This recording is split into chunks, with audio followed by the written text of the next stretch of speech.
Sogliastra, è una ricerca sul sistema storico del Sogliastra. Già in questo stemma gli ha scritto una cosa nel suo libro sopra la Sagresa di Santa Maria da Varese del secolo 1400, e in questo libro ha derivato questa ricostruzione del suo stemma appoggiandomi, cioè cercando un documento. E come nasce Sogliastra periodo uno stemma. Non lo tenia da soggiudicare da Cagliari, non lo tenia soggiudicare da Sassari, perché Castello e Sassari tenia Sadurre, però fu di stemma di questa città, soggiudicare non tenia di stemma, e questo stemma di Sadurre e di Sassari lo tenia certa sa famiglia, se fu di uno stemma di possessione, può dimostrare solo stesso. Castello sa proprio cosa. Castello, il suo stemma non lo tenia soggiudicato da Castello, poi tenava da Sogliastra ha avuto una curatoria di Castello.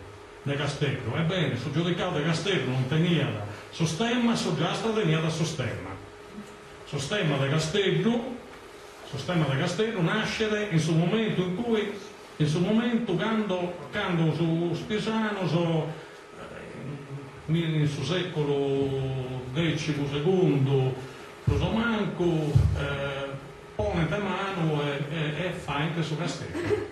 Poi io ho su Castello in mano Spisano, e a fondo Santa Igia ho in mano Giudice. E beh, lo Spisano subito, con nave sullo stesso solo, creata questo stemma che avevo detto Castello. Poi questo stemma adesso Castello lo raccattamo apposta quando arrivano gli aragonesi in Castello, raccattamo però fu già il circuito dello Spaluso de Saragona, del Saluggia di Sant'Andrea Dorata, posta attraverso, fu uno stemma in quartale, e dunque questo stemma di questa città di Castello nasce qui in Spisano e poi a pago si allarga da quando arrivano gli aragonesi. Sogliastra invece è un'altra cosa. Comunque siamo venuti a uscire da questo stemma storico di Sogliastra. Poi con uno storico liberale, ginevrino, Jean Leonard Simon de Sismondi, in sua Histoire de la République Italienne du Moyen Âge, Storia della Repubblica Italiana del Medioevo, in 8 volumi, pubblicata in 8 volumi in su 1817-1829, e poi addirittura in 6 volumi in un'altra edizione del Sudeggiotto.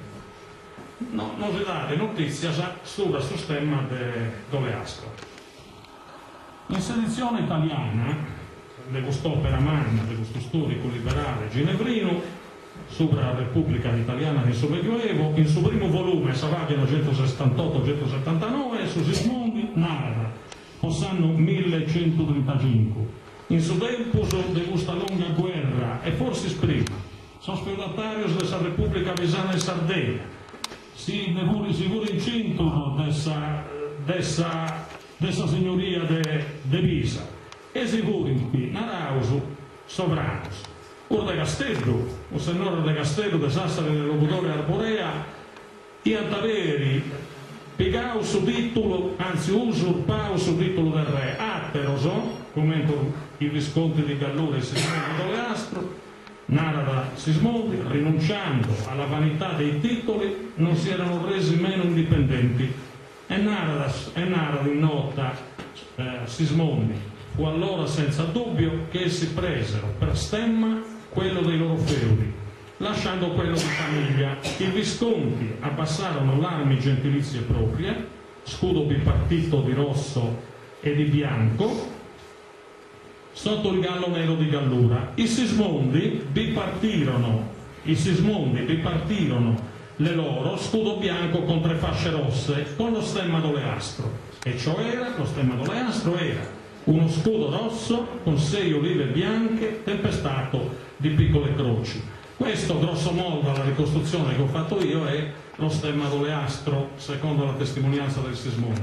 Questo invece è lo stemma con le armi dei Sismondi abbassato come ce lo dice il Sismondi, cioè dovendo prendere possesso del feudo, ecco, abbassarono le loro armi sotto lo stemma d'Oleastro. Intanto, in suo secolo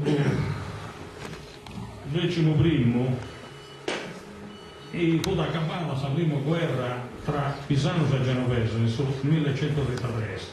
Una guerra che ha combattuto questa Repubblica del suo mare, in terra e mare e in asisola.